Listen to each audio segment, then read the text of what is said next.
actually going to recap 2 weeks for you guys. I was working on editing the videos and realized they were going to be about 30 minutes in length each, which is way too long to be able to talk to you guys, so I have to condense it down because I talk a lot. So I'm going to summarize 2 weeks for you guys. The last 2 weeks, in a nutshell, we have been testing kids. We have been going into the teacher's Zooms and pulling them individually into breakout rooms to be able to test them and see where they're at academically, so that we can then put them into small groups. We actually have most of our kids into small groups, but there are a few kids that we don't. I mean, ideally we would love to make about 7 more groups, but we don't have the time among the 4 of us to be able to do that. 2 teachers plus 2 aides. Luckily, our school is looking at hiring 2 more part-time aides, but we don't have them yet. So there are some students that aren't being seen. However, our IEP kids are being seen, so we can meet that mandate. It's just our, allergy season. It is just our gen ed kids that aren't being seen. So I'm personally okay with that. I mean, we'd love to be able to see them and help them, but we can't reach everybody. So that is the bulk of what we've been doing the last 2 weeks, has been going into the classrooms and testing kids. Along with that, we've had some IEPs. I had 3 IEPs yesterday, or Friday, the 23rd, I believe it was. And one was an initial IEP, so the student has been tested, but we tried to meet with mom. But they had tried to meet with mom before COVID and shutdown happened, and that never did. So we were finally able to connect with mom and get her to say yes to everything so that we can officially offer her services, because just because a parent requests special education and the district goes through and then does their documentation that says yes or no, the student does it, they then have to have a meeting with the parent to say, here is what our findings are, do you approve of our findings in our plan? Without mom saying yes to the plan, we cannot legally provide services to the child, and that is where we were at with mom. So she requested, district did their testing, they were ready to present mom with the plan, and she would never show up or talk. So we finally did that. 2 other IEPs were scheduled. One of them was an annual IEP, meaning the student was already on the caseload, but every year you have to talk with the parents and see if goals and everything are still active and stuff, and so that's what we were working on with mom on that. The second IEP, I believe, is a annual, or it's an interim. Maybe he may be new to the school or new to the IEP process, and we're supposed to have a meeting with him within 30 days, I think, and that's what that one was. I'm not sure which version it actually was, but unfortunately dad never showed up, so we actually could not meet with him, so I have to reschedule that. So some IEPs, lots of training, still learning about my IEP case management system. We use something called SEIS, S-E-I-S. I'm sure it stands for something longer. I just don't know what it is. Classes on Saturdays with my intern program. Right now we're learning about IEPs and everything about creating IEPs. Wednesday, last week we ended up getting our schedule finalized of what we wanted to do. I messaged out to teachers and Google Classroom to students to say groups are starting, and I actually met with a few students Wednesday and Thursday. Wednesday there was maybe 1 or 2 students that showed up per group, and so it was a quick hi, thanks for logging on, I'm gonna be your teacher.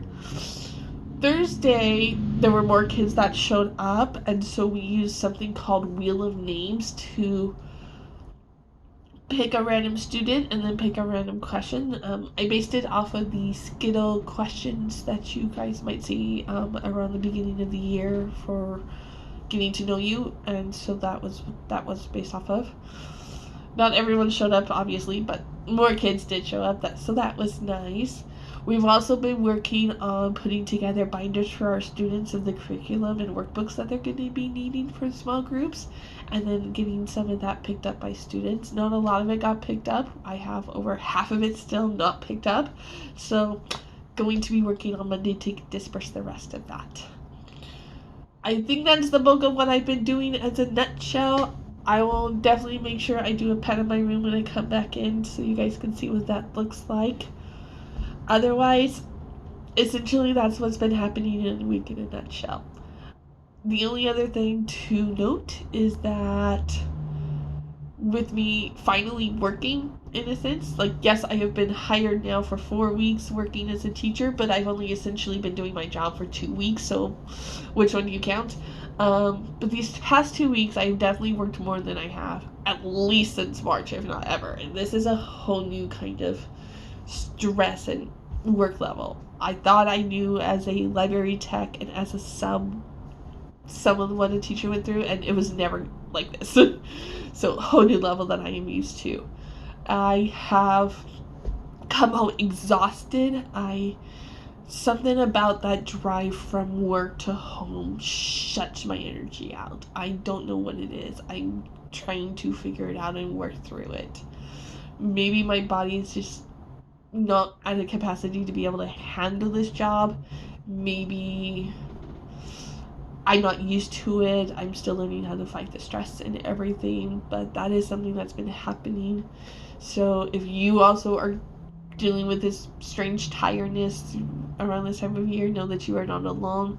My brain definitely makes me believe I'm alone, but I know I'm not. So that is something that's been happening.